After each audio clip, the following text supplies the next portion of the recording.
Amigos, amigas, otra oportunidad de dialogar sin censura en estos espacios nocturnos que en esta ocasión me generan mucha emoción, porque teníamos ya mucho tiempo de prometernos esta conversación, el senador Héctor Vasconcelos y un servidor, Vicente Serrano, senador de Morena y presidente de la Comisión de Relaciones Exteriores en el Senado de la República. Don Héctor, buenas noches, muchas gracias por acompañarnos. Encantado de estar aquí.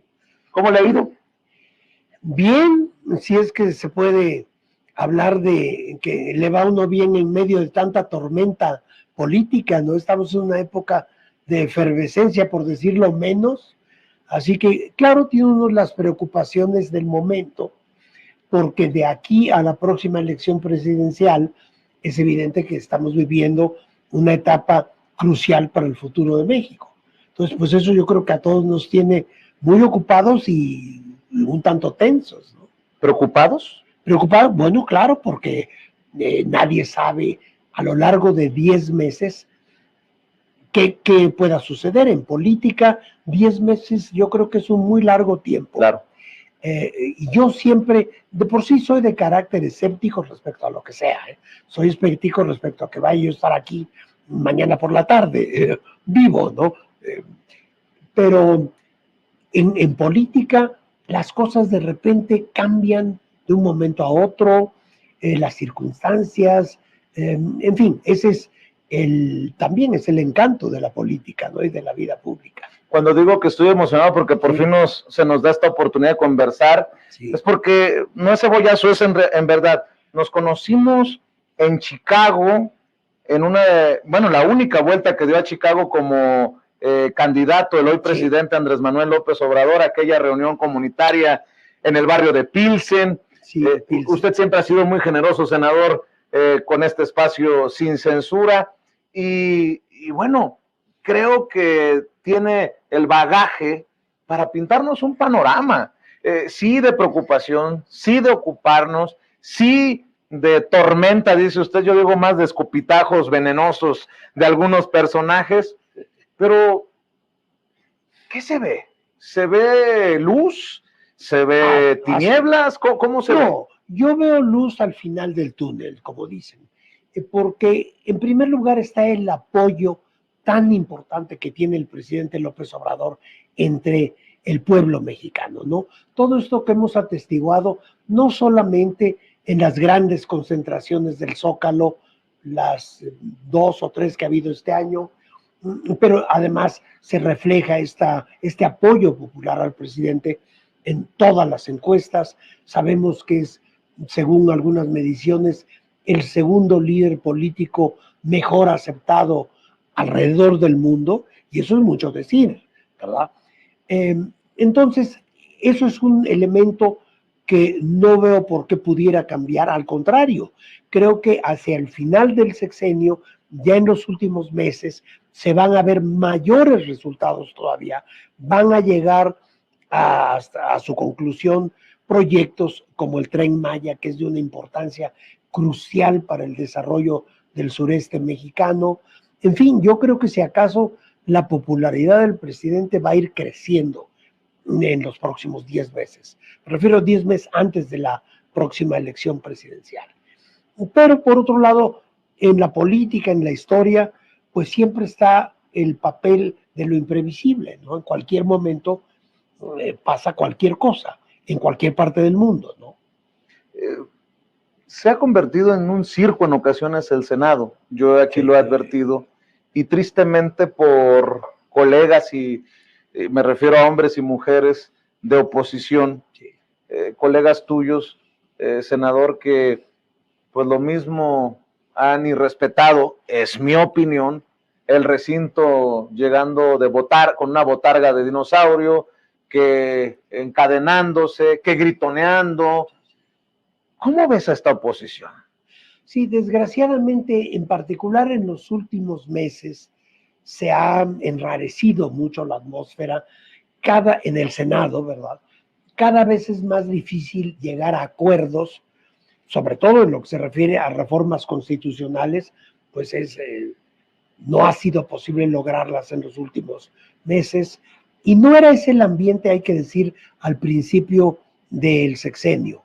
Yo creo que las ambiciones personales se han ido decantando, se han ido agudizando, y esto contribuye mucho a esta tensión que hay hoy día en el Senado y que me parece lamentable porque tenemos tantos problemas reales. Ya en el caso del Poder Legislativo hay tantas iniciativas que merecen un estudio sereno, profundo de la materia en cuestión y no tanto de protagonismos personales con intenciones políticas.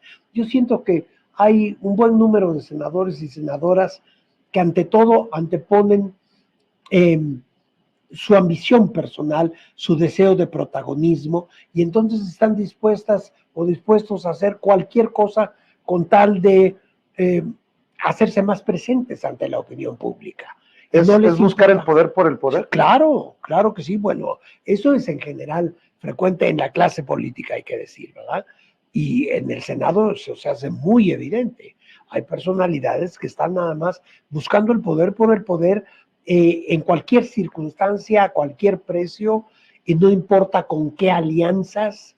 En fin, es algo lamentable porque hay problemas reales que merecerían una atención serena, como decía yo, seria, de la materia a ser legislada. ¿Cómo que qué pendientes crees que existen, que están sobre la mesa, pero que no se han tomado con seriedad? Bueno, para hablar de lo de este año, en la reforma energética que fue vetada en Cámara de Diputados en mayo de este año, por ejemplo, que era una reforma muy importante que iba a transformar la forma de obtener energía en México.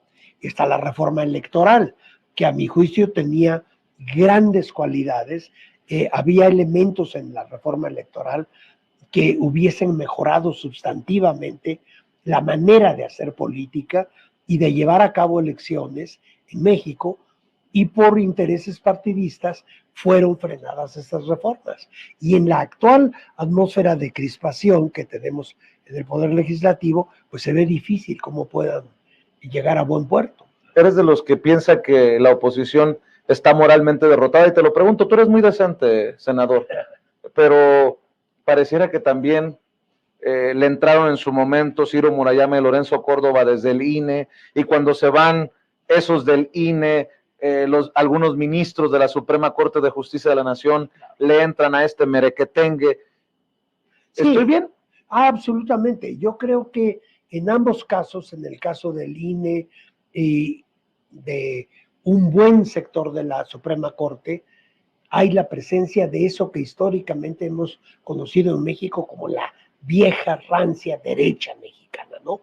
La reacción, cuyo papel ha sido nefasto desde la independencia de México, ¿no? Recordemos que todo el siglo XIX no es otra cosa que la lucha entre esa vieja derecha que venía de la colonia incluso, y las posturas liberales que crearon el México moderno, representadas por Benito Juárez y su grupo de colaboradores. Esa tensión entre derecha e izquierda, liberales y conservadores, se da a lo largo de toda la historia de México, como digo, para no irnos más atrás, a lo largo de todo el siglo XIX, todo el siglo XX y lo que llevamos del XXI.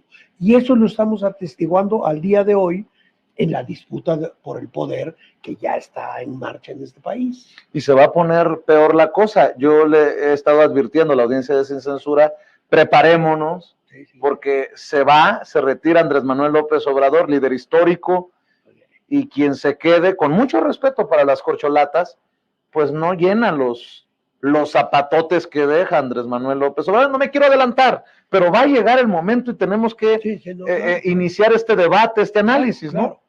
Sí, yo realmente creo que un líder como Andrés Manuel López Obrador son de los que aparecen una o dos veces por siglo en cualquier país del mundo.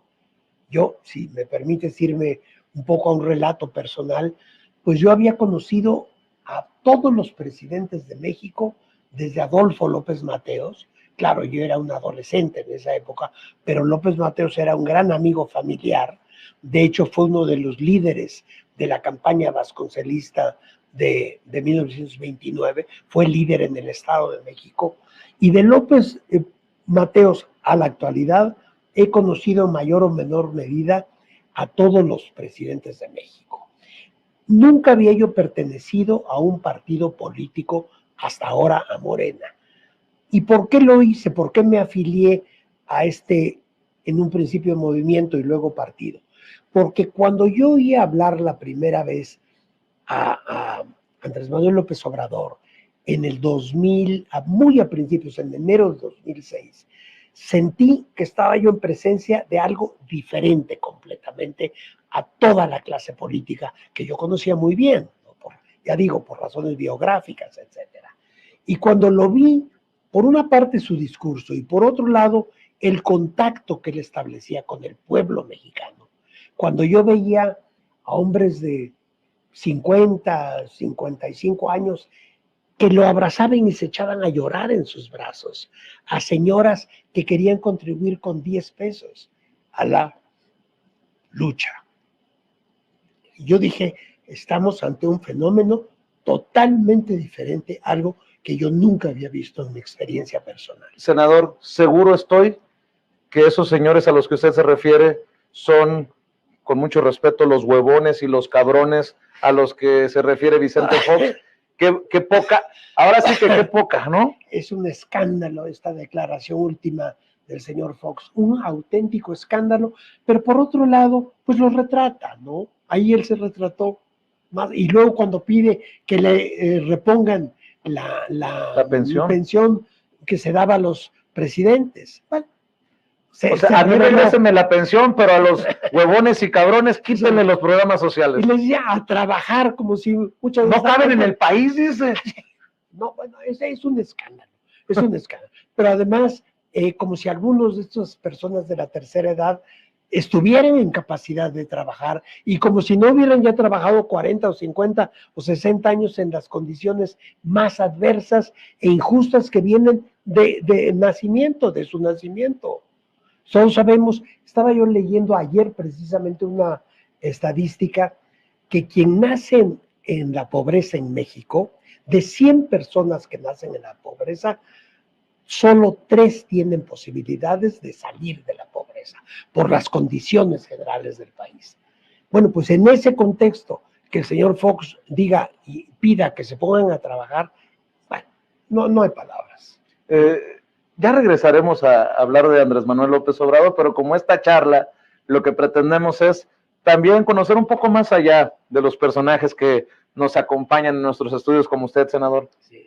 ¿Cómo te asumes? ¿Cómo se asume Héctor Vasconcelos con ese bagaje familiar, con esa posibilidad política o no, ya me dirá usted, que ha tenido en su vida? ¿Cómo se asume en este movimiento de transformación?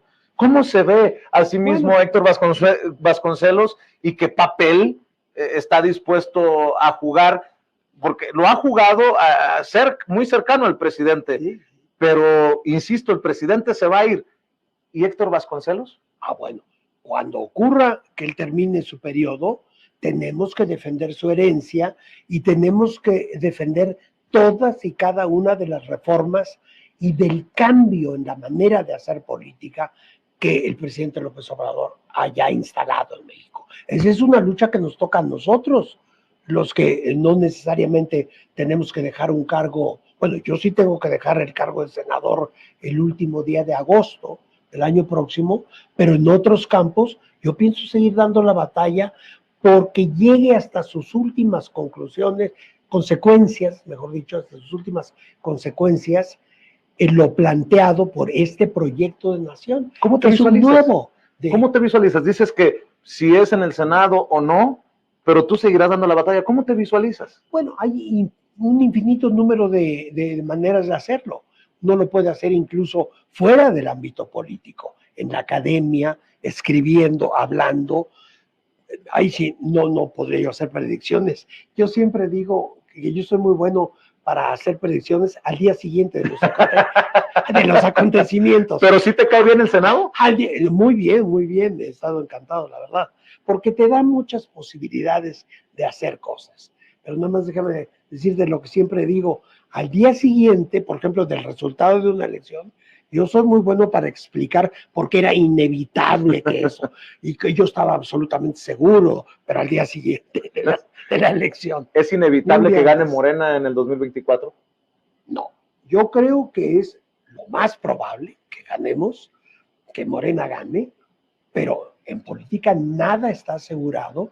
Y yo he dicho en juntas internas, yo sigo siendo miembro activo del partido. De hecho, se creó en el último congreso una figura que se llama consejeros eméritos, donde estamos 15 de los miembros fundadores de Morena. Y siempre digo allí que tenemos que resguardarnos, que tener un gran cuidado con dos asuntos: el triunfalismo, esa sensación de que no, nosotros ya ganamos, no hay nada que hacer, nadie tiene ninguna posibilidad, ya es un hecho que no. Eso es lo más peligroso. Y lo otro, que es obvio, la desunión. Si nos fragmentamos, si perdemos la unidad de la causa del movimiento y hoy partido, pues claro que podríamos perder. ¿Ves peligro de uno u otro?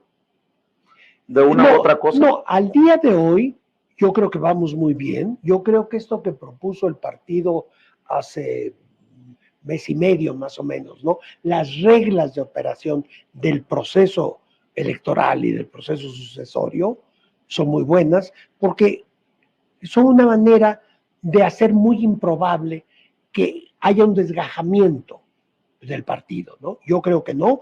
Los 4 aspirantes formales a la candidatura de Morena firmaron un documento en que se comprometen a aceptar los resultados de la encuesta. Y también aceptaron los aliados, ¿no? En el caso del PT y del Verde. Por supuesto.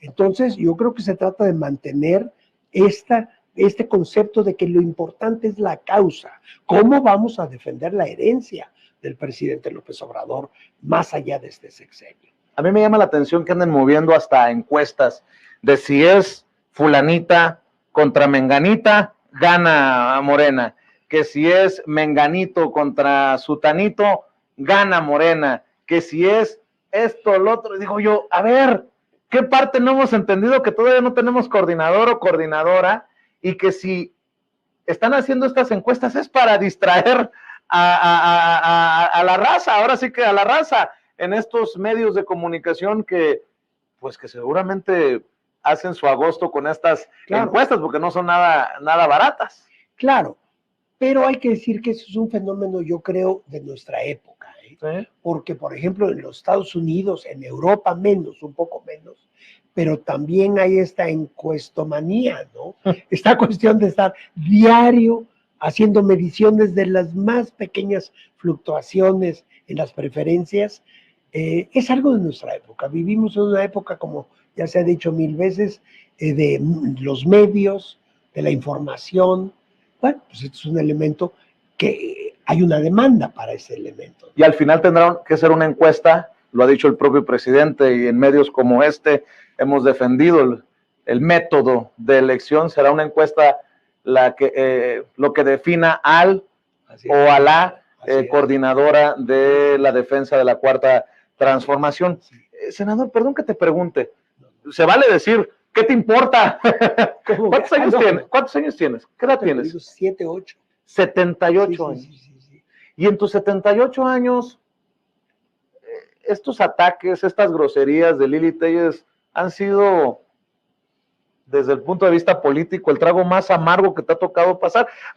Como contexto para la gente de Sin Censura, hace unos meses, la honorable, la gran senadora, lo voy a decir yo, no lo vas a decir tú, chapulina Lili Téllez, que brincó de Morena al PAN, arremetió de una manera pues muy baja, yo lo voy a decir, muy baja contra Héctor Vasconcelos, y algunos salimos a solidarizarnos contigo porque Lili Téllez se mete hasta la cocina, pero no la toques con el pétalo de una rosa porque se tira al piso a hacerse la víctima.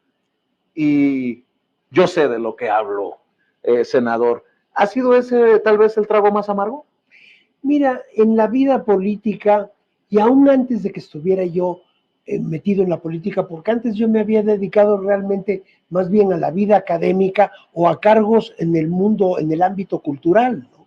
Yo había sido director general del Festival Internacional Cervantino, fui el fundador del Fondo Nacional para la Cultura y las Artes, junto con don Víctor Flores Olea. En fin, había yo estado en cargos o culturales o diplomáticos, no tanto en la política. Ya expliqué por qué, porque ningún otro líder político de los que conocí en mi vida me habían entusiasmado como para volverme un seguidor de ese líder, ¿no? Entonces, en parte son gajes del oficio, pero ya que me lo preguntas, ya que me lo mencionas, yo creo que sería bueno que te contara exactamente qué fue lo que sucedió, porque es la única cosa, creo yo, que me sacan cada vez que me quieren atacar por algo. ¿Qué fue lo que más te dolió? ¿Qué fue lo que más te encabritó de lo que dijo Lili Telles? Porque vaya que si se soltó con un rosario de cosas, ¿no? Sí. No, pero cuando ella vuelve a sacar esta cuestión de un, así lo digo porque así fue, pequeño accidente que tuve con un taxi en Copenhague hace prácticamente 20 años. En la primavera próxima va a ser 20 años. Pues sí, se trata de una auténtica infamia y te digo por qué. Nunca he tenido ocasión de relatar esto públicamente. Se trata de que yo esa noche había despedido al chofer de la embajada, porque estaba yo cenando con unos empresarios daneses que querían hacer inversiones en México. Y como había sido una semana de mucho trabajo, le dije al chofer de la embajada, ya vaya usted a descansar, yo me regreso manejando. A mi regreso, te cuento, quien lo quiera creer, qué bueno, quien no, pues, ¿qué puedo hacer?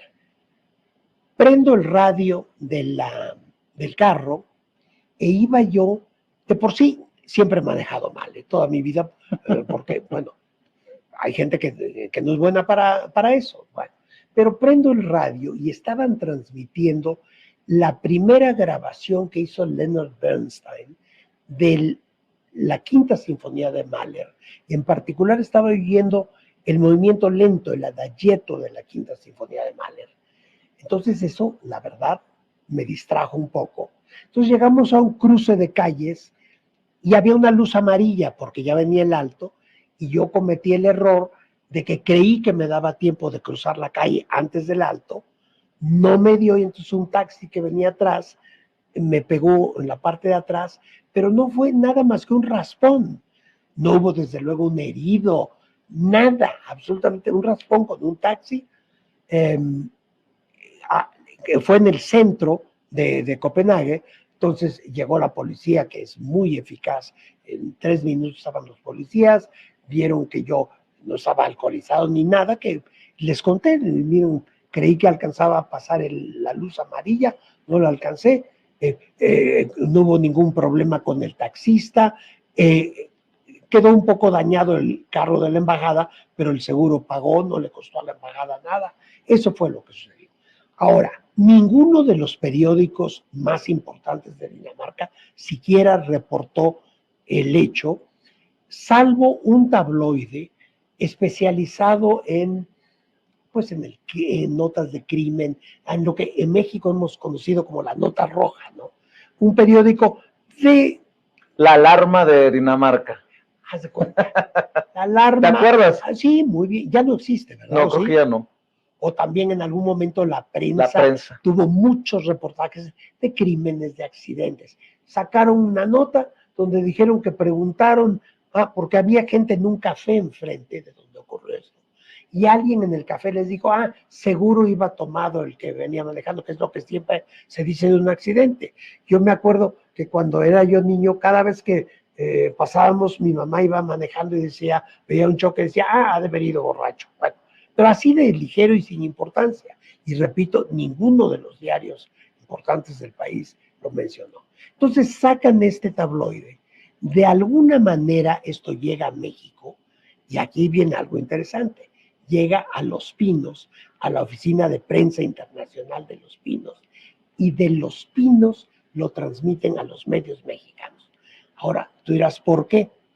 Porque yo ya estaba en un enfrentamiento abierto con precisamente el entonces presidente Fox por la defensa del Estado laico. Unos meses antes yo había publicado un desplegado pidiéndole al entonces presidente Fox respetar el laicismo, que para mí es uno de los fundamentos del Estado mexicano moderno. Habían participado en ese desplegado, era una veintena de entre los más importantes intelectuales y artistas de México. Estaban quien tú quieras, Carlos Monsiváis, Elena Poniatowska, Toledo, entre los pintores, en fin, una lista de veras muy importante personal. Por cierto, estaba Aguilar Camín en ese, todavía no lo perdíamos. Todavía no había cesado de ser mi amigo. Bueno, ya dejó de ser tu amigo. Bueno, pues tenemos una discrepancia tan inmensa que ya no nos vemos, ya no nos frecuentamos, ¿no? Porque es una discrepancia de fondo respecto a este gobierno.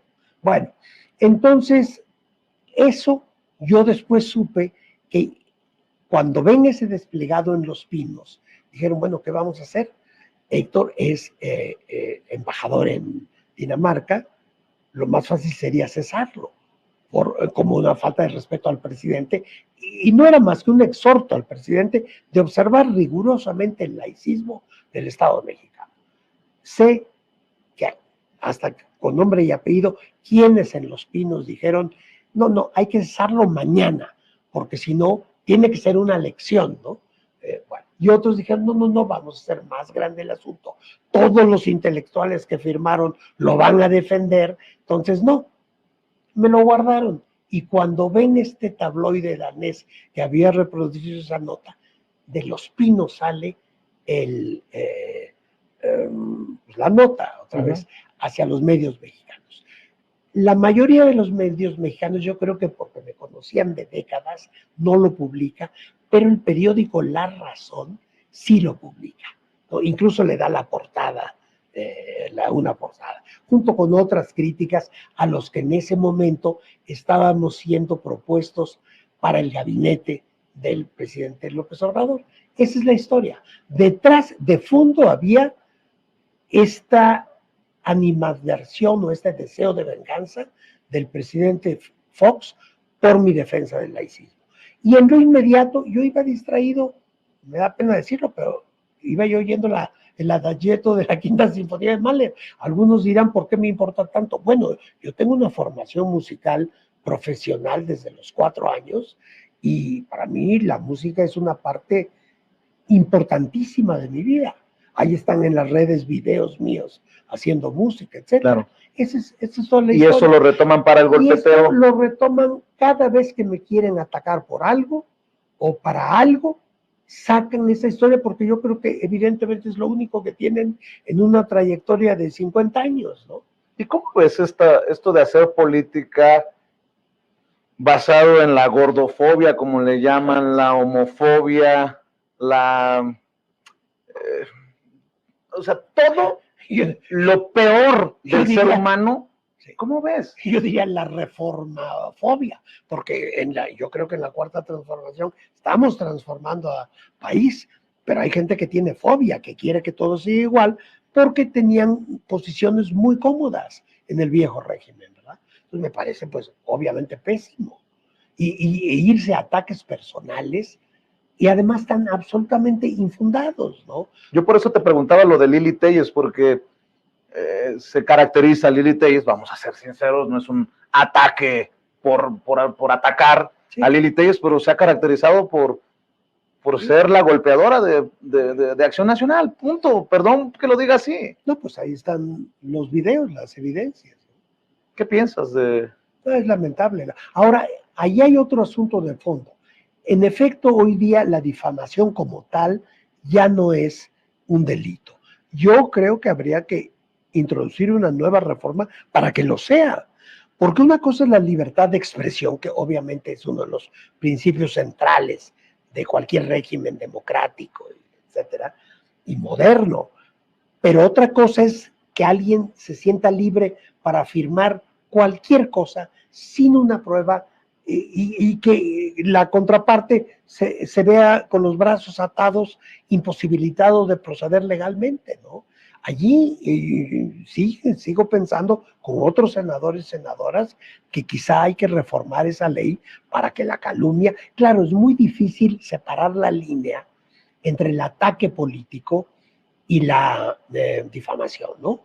Pero yo digo que hay que establecerla, porque de otra manera cualquier persona, yo puedo decir de ti lo que se me antoje, tú puedes decir de mí lo que se te antoje y no hay consecuencias. Bueno, ¿no? Una persona en el país, sobre todo, no puede decir lo que se le antoje. El presidente Andrés Manuel López Obrador ha sido censurado por una de tus colegas que además no quiere renunciar a su, bueno, solicitar licencia, porque no puede renunciar.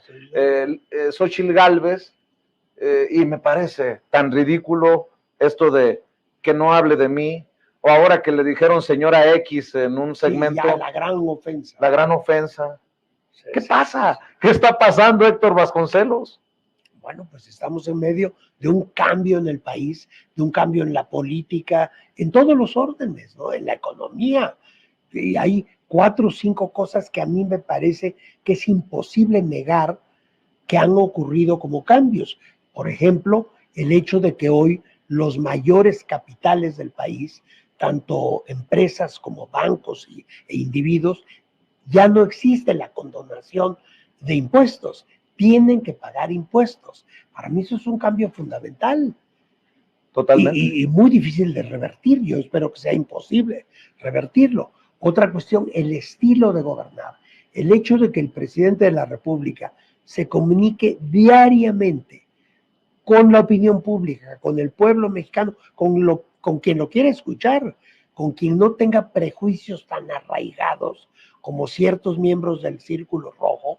Yo lo he escrito en artículos, que cómo se van a dignar ir a la conferencia de prensa, ¿no? ¿Cómo? Si el presidente no lee The Economist cada 15 días, es más, ni habla inglés. No, ellos están en la cúpula, ¿no? Considerarían por debajo de sus estándares. Sí hay académicos, sí hay políticos, sí hay comunicadores que odian a López Obrador, ¿no? Absolutamente, es un resentimiento, un odio, yo diría. Y claro, en la mayor parte de los casos, uno si tiene algo de información, puede descubrir la motivación de ese odio. Han perdido grandes negocios que se hacían con la presidencia de la República. Ya sin decirles nombres, en el equipo de producción pusieron la foto de Loret. También. Yo no pongo las fotos en este programa. Yo no pongo las fotos. Yo estoy diciendo que hay gente que ha visto sus intereses radicalmente afectados, que estaban acostumbrados antes a ser mimados por el poder público y concretamente por los presidentes de la República. Y ahora ya no se hallan en me estás tocando un privilegios. Me estás tocando un son que se va a poner sabroso. A ver. ¿Cuál? Tú eres blanco, ojo verde, como mi nana, por cierto, que en paz descanse. Tengo ojos verdes, nunca los he observado. Yo creí que eran como cafecitos, ¿no? No, eres ojo verde. Pero hay un blanco, ojo azul, que dice que el presidente lo está discriminando porque hay, según él, discriminación a la inversa. Yo creo que ya necesitan ir a terapia, ¿no? No, Santiago Krill, un hombre de privilegios, un hombre que por cuántos años tendrá viviendo de sus relaciones con el poder, ahora dice que lo discriminan por tener ojo azul y ser güerito. ¿No te parece una ridiculez? No, pero a ver, el presidente tiene como uno de sus como una de sus ideas centrales la lucha contra cualquier tipo de discriminación. Es de lo último que se le puede acusar al presidente. Ahora, puede ser que haya otros miembros incluso en el partido, que puedan tener resabios de actitudes discriminatorias, pero el presidente es parte de su discurso diario, el estar contra el racismo, contra todo tipo de discriminación. Pero el simple concepto no existe, ¿no? El hombre privilegiado no puede ser discriminado, ¿no? No, bueno, nadie en una sociedad democrática y moderna, ¿no? Nadie. Sé que tu pasión también es el tema de los paisanos y paisanas en Estados Unidos, porque te he escuchado, porque además es un tema que a nosotros nos mueve. Yo tantos años de migrante también. ¿Crees que esta cuarta transformación le ha cumplido a los paisanos y paisanas, a los héroes y heroínas, como los llama el presidente, o ha quedado por ahí algún saldo pendiente? No, yo creo que ahí sí quedan todavía saldos pendientes. Se ha hecho un esfuerzo y desde luego la intención del presidente no podría ser mejor en el sentido de apoyar a nuestros compatriotas en el extranjero, particularmente en Estados Unidos. Pero la situación, sobre todo de los migrantes indocumentados, es tan vulnerable, tan grave, están sujetos a tales violaciones de sus derechos como seres humanos, como individuos, que no es fácil desde otro país componer del todo la situación de nuestros compatriotas en Estados Unidos. Pero se hacen esfuerzos, pero en efecto, yo creo que en esa área hay mucho por hacer todavía. Yo recuerdo sobre todo aumentar, por ejemplo, la representación política en México de quienes viven en Estados Unidos. Bueno, el PAN salió con la payasada de votar o provocar que al final los ministros de la Suprema Corte echaran abajo el plan B, que incluía hacer más fácil el voto de los mexicanos en el exterior, y después salen, vamos a incluir a los migrantes en este proceso de la oposición. Me pareció una grosería. Pero yo recuerdo cuando nos conocimos en Chicago ya hace muchos años, don Héctor. Sí, que era como 10, ¿no? 8, 10 años. 8 tal vez, sí, por ahí. Sí. Que recuerdo que el hoy presidente dijo que una de sus ideas era convertir a los consulados en verdaderas procuradurías en defensa de los paisanos. Yo creo que todavía no llegamos a eso. Todavía no. ¿Estará de acuerdo? Y ahí hay un problema de recursos también, ¿no?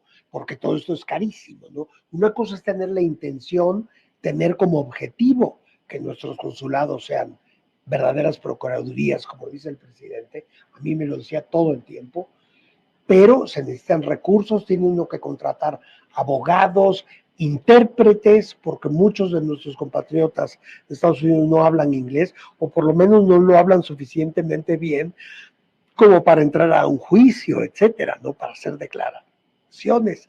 De hecho, yo creo que fue la primera vez que se enojó conmigo Andrés Manuel López Obrador cuando le dije, me dieron la palabra y le digo, oiga, ¿pero con qué dinero?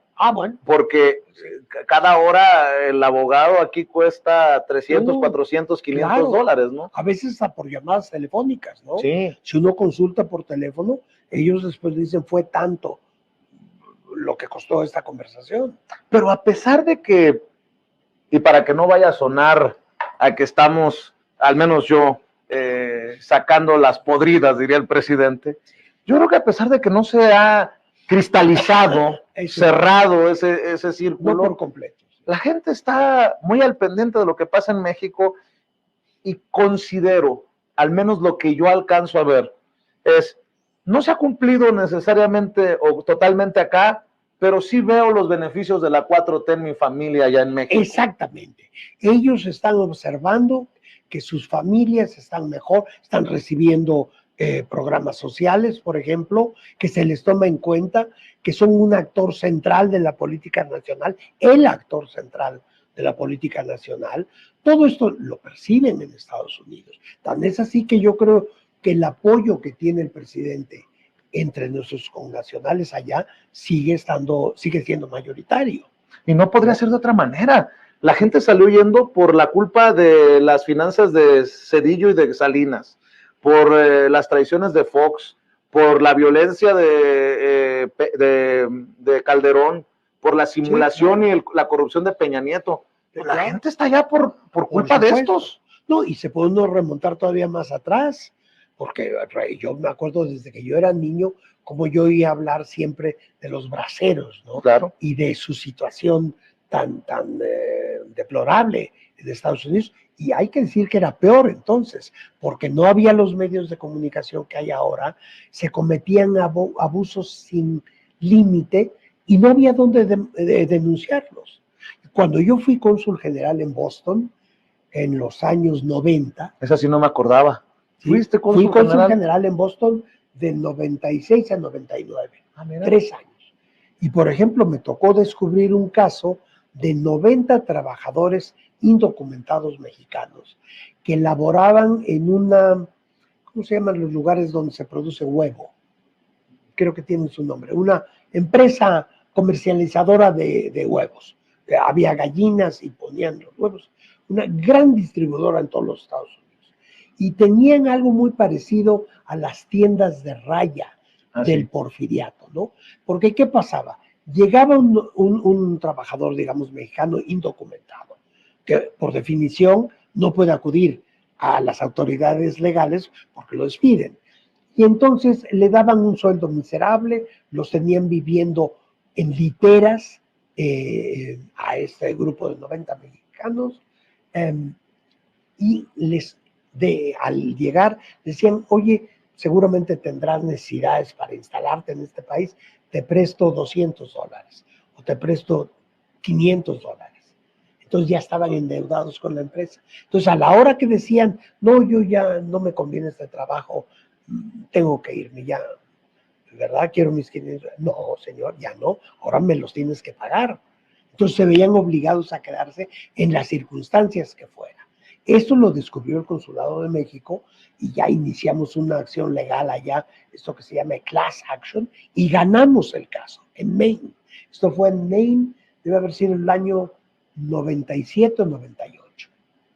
Hay que buscar porque casos como estos siguen ocurriendo y peores en Estados Unidos. Sí, esto incluso yo recuerdo que en aquella época Reforma lo sacó en primera página, un reportaje sobre este caso. Cuando el Reforma era Reforma, ¿no?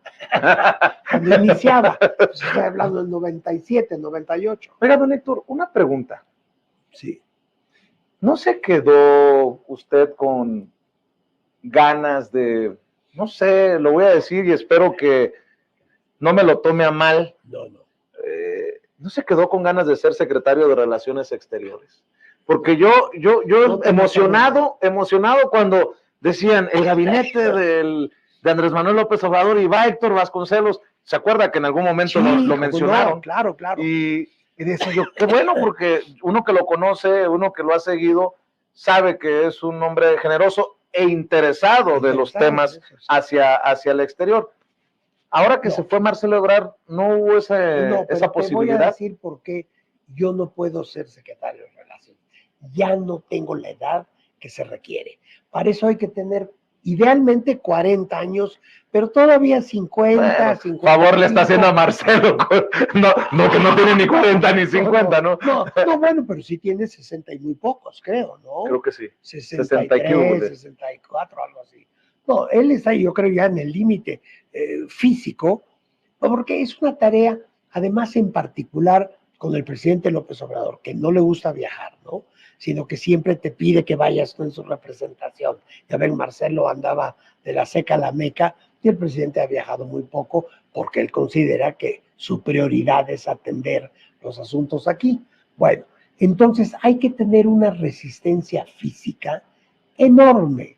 Precisamente hablando de Marcelo Ebrard, una vez me contó que en una ocasión llegó a Berlín y no se quedó ni 24 horas. Antes de 24 horas ya tuvo que tomar el vuelo de regreso. Bueno, eso a los 70, y yo tenía en ese momento 72, 73, ya no se puede hacer. Le hubiera durado al presidente 3, 4 meses, 6 meses. Sí, no, pues es un esfuerzo brutal, físico. Quizá mentalmente todavía hubiera yo podido, pero ya no me daba el físico. Entonces, yo he estado muy contento en el Senado, porque como digo, se pueden hacer muchas cosas. Y además lo vi también muy receptivo con Alicia Bárcena, que llega a ocupar el puesto como canciller. No, va a ser una excelente canciller, yo creo. Es una mujer admirable. Yo creo que hoy día es la mexicana que ha alcanzado el puesto de mayor rango internacional de cualquier mexicana viva hoy día. En la CEPAL. ¿No? En la CEPAL, durante los años que dirigió la CEPAL. Es una funcionaria internacional de primerísimo nivel. Y ella, pues yo la veo llena de vigor y de energía y le deseo lo mejor. Don Héctor Vasconcelos, ¿qué tan cercano se siente al presidente Andrés Manuel López Obrador? ¿Qué tan cercano estuvo al presidente Andrés Manuel López Obrador? Porque le tocó viajar con él, le tocó compartir. ¿Qué tan cercano sigue siendo Héctor Vasconcelos a Andrés Manuel López Obrador? Yo creo que mucho. Claro, ya no lo veo con la misma frecuencia que antes de que llegara a la presidencia de la República. Pero sí son amigos. Mucho. No, miren, antes entre 2006, que es cuando yo lo conocí apenas, y 2018, pues nos veíamos. Para empezar, yo fui secretario de Asuntos Internacionales de lo que llamamos el gobierno legítimo. Luego del partido, he sido 2 veces secretario de Asuntos Internacionales de Morena, entonces yo acordaba con él los lunes, generalmente los lunes a las 7 de la noche, pero luego nos veíamos socialmente porque compartimos todo un grupo de amigos, de manera muy destacada el matrimonio Pérez Gay, José María Pérez Gay y Lilia Rosbach, grandes amigos del presidente, grandes amigos míos. Entonces, en aquellos años nos veíamos, pues, mínimo 1 o 2 veces a la semana. Ahora, desde luego, por sus obligaciones ya no. Pero cada vez que nos vemos, porque luego también nos vemos en ceremonias, pero eso es otra cosa, ¿no? Pero ya cuando nos vemos así en corto, es con el mismo afecto. Hay cariño, hay cariño. Yo, bueno, de mi parte muchísimo. Y él, bueno, lo ha dicho públicamente en una mañanera, ¿no? De hecho, que te defendió de Lili Telles, precisamente, ¿no? De lo que hablábamos. No, hay un gran afecto y yo creo una gran confianza. Nos conocemos bien, yo confío en él, creo que él confía en mí y eso es lo más valioso en una amistad, ¿no? Dicen que los amigos se dicen la verdad. Por eso le dije yo, vamos a regresar al tema Andrés Manuel López Obrador en la conversación. ¿Cómo pasará la historia Andrés Manuel López Obrador visto a través de los ojos de su amigo Héctor Vasconcelos? Yo creo que el presidente ha inaugurado una nueva etapa de la historia mexicana. No quiero decir con esto que todo haya sido perfecto o que yo mismo haya estado de acuerdo con el 100% de las acciones o de las iniciativas, y eso lo sabe muy bien el presidente, porque como decías, entre amigos, eso sí, cuando estamos solos, hablamos con la mayor libertad. Claro, en público yo soy un miembro de su partido y lo apoyo siempre, ¿no? Pero ya en privado yo le digo, pues mira, respecto de esto o aquello, yo tengo mis dudas o yo tengo otro punto de vista sobre algún tema determinado, pero eso no daña en lo mínimo nuestra relación. Al contrario, yo creo que a él le gusta que le hables a la gente que le tiene confianza, pues según tu criterio. Pero volviendo a tu pregunta, yo sí creo que esto es una nueva etapa que ya no para nadie, al menos en ciertos rubros, ¿no? Como decía yo, el hecho de que el presidente de la República se haya despojado de toda la parafernalia de lujos, de privilegios, aquellas comitivas, por ejemplo, que usaban los presidentes de 9 o 10 vehículos para trasladarse de Los Pinos a Palacio Nacional, ¿no? Y que además usaban de estacionamiento el Zócalo, que era una afrenta a los mexicanos que a mí me molestaba mucho aquello, perdón por interrumpirlo. El hecho de que creo que tenía todavía el presidente Peña Nieto 27 aeronaves entre aviones y helicópteros a su disposición, y aquí la gente ya se acostumbró a ver a un presidente de la República que o bien toma vuelos comerciales o hace uso de los aviones militares del ejército para trasladarse. Todos estos son cambios que va a ser muy difícil desechar. El hecho de que los expresidentes ya no tengan estos séquitos, ¿no? Que se les daban 20 y tantos miembros del Estado Mayor Presidencial, ya ni siquiera hay Estado Mayor Presidencial, ¿no? Aquella cosa de tener siempre un militar a las espaldas 20 horas al día, ¿se acuerdan? En todos los regímenes anteriores. Lo que decía yo hace un rato, el que ya no se condonen impuestos, que a mí me parece de una importancia extraordinaria. El hecho de que los programas sociales ya sean constitucionales. A ver, yo quiero ver qué gobierno futuro va a proponer seriamente, no como la declaración que comentábamos hace un rato, sino a ver qué partido se va a atrever a proponer que se eliminen las becas a los jóvenes.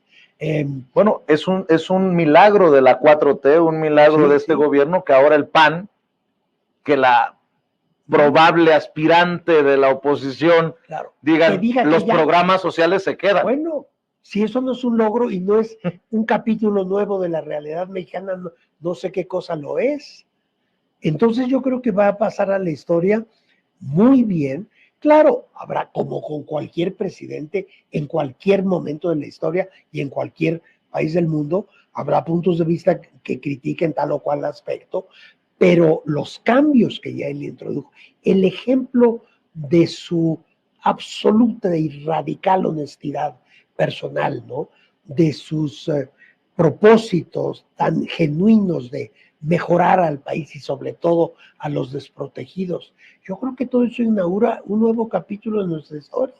En ese sentido, y si se ofenden algunos, que me disculpen, lo hago en la mejor intención, ¿le ha quedado a deber el movimiento al líder? Sí, yo sí creo. El partido, ha habido momentos en que yo creo sinceramente, y mira, yo soy miembro del partido y trato de estar lo más activo que puedo. Ahora soy parte de la comisión redactora del proyecto de Nación 2024-2030, pero ha habido momentos en que por pugnas internas y conflictos personales entre algunos liderazgos, no hemos estado a la altura ni del pueblo ni de esta gran transformación que hemos intentado. Entonces, ¿se ha rectificado para estar en este proceso rumbo al coordinador o coordinadora? Sí, yo creo que estamos mucho mejor de lo que estábamos desde, no sé, 4, 5 o 6 años, ¿no? Sí. Por cierto, voy a decir algo ahí a ver qué te parece. ¿No le hizo falta relevo generacional a ese grupo que va a redactar el proyecto de Nación 2024-2030? Absolutamente. Pero se me van a venir encima, pero ni modo. No, bueno, pero es un hecho, ¿no? Ahora, sí hay algunas gentes, pero son minoría, los jovenazos, que están participando en este proyecto. Sí son. Pero yo viendo la lista dije yo, hay muchos amigos, ¿no? Pero claro, dije yo, le hace falta, ¿no? No, y antes al inicio faltaban muchas mujeres. Entonces hubo varios que dijimos, bueno, pero tenemos que darle cabida a más mujeres. Esa es otra cosa. Este es el gobierno más feminista, si es que ese es el término, creo que va mucho más allá, más promotor de la mujer de nuestra historia.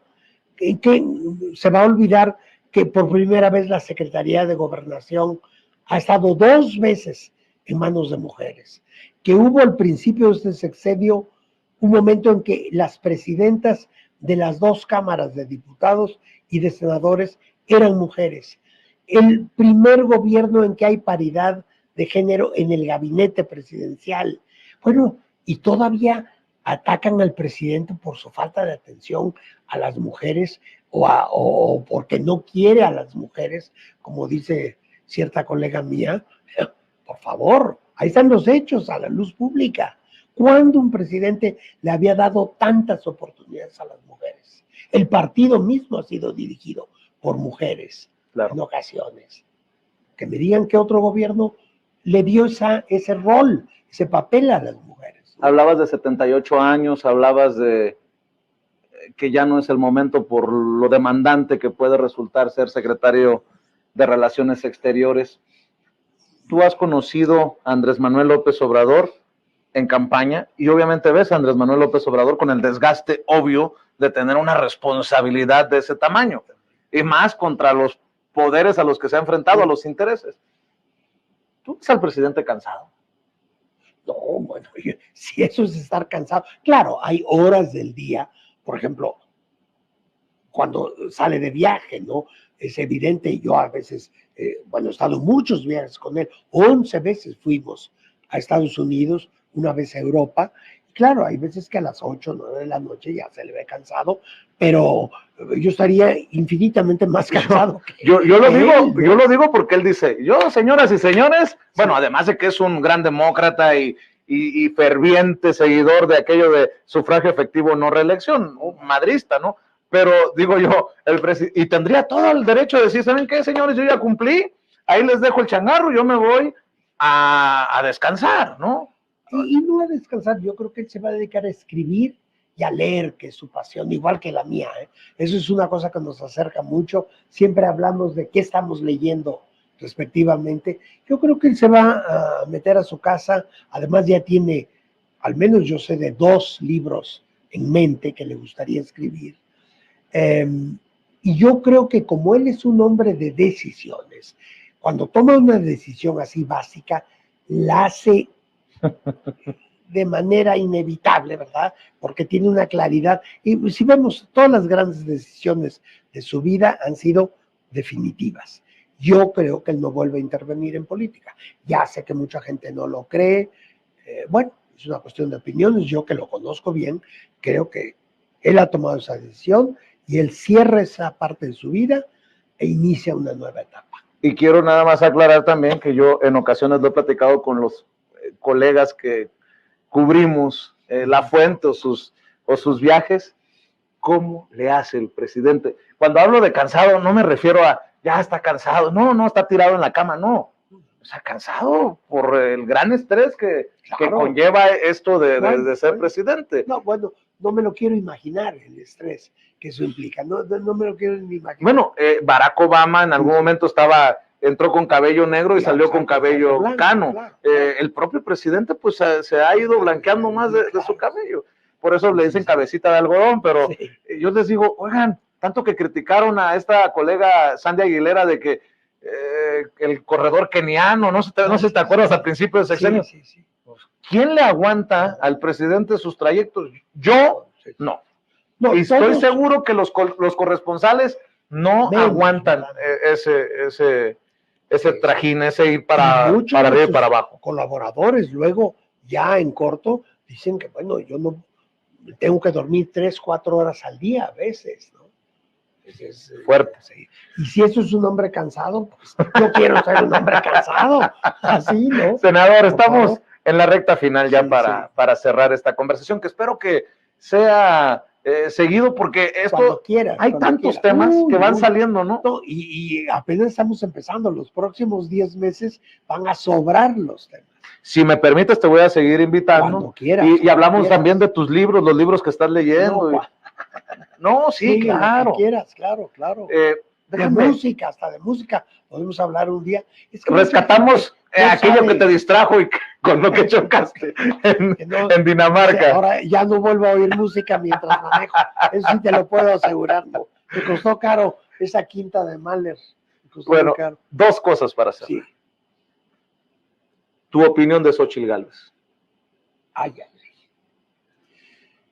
No, bueno, vaya, te la guardaste para el final, la pregunta más. Bueno. No, es que mira, en lo personal, conste que yo he sido adversario directo de ella. Los dos contendimos por la alcaldía de Miguel Hidalgo en el 2015, en la primera elección en la que participó Morena. Y en el Senado, pues en los últimos 5 años y medio, nos hemos visto todas las semanas, a veces casi todos los días. Y pese a que fuimos adversarios en el 15, teníamos una relación muy cordial. Y digo teníamos, te voy a decir por qué. Porque yo entendí que ella estaba siguiendo sus posturas políticas, ella estaba cumpliendo con su papel como opositora y tal. Pero cuando ella aludió a los hijos del presidente, eso sí me ofendió mucho. Yo subí a tribuna a explicar lo que yo conozco de los hijos del presidente, que es mucho, porque yo soy un amigo de la familia entera, de su esposa, de sus hijos, en fin, de sus hermanos. En fin. Ahí yo me ofendí mucho. Pero seguimos teniendo una relación cordial, nos encontramos todo el tiempo. Ahora, yo creo que en este momento, pues ella ha decidido representar los intereses más oscuros de la política mexicana, volverse un instrumento de quienes quieren restaurar el viejo régimen, como lo dice el propio presidente, ¿no?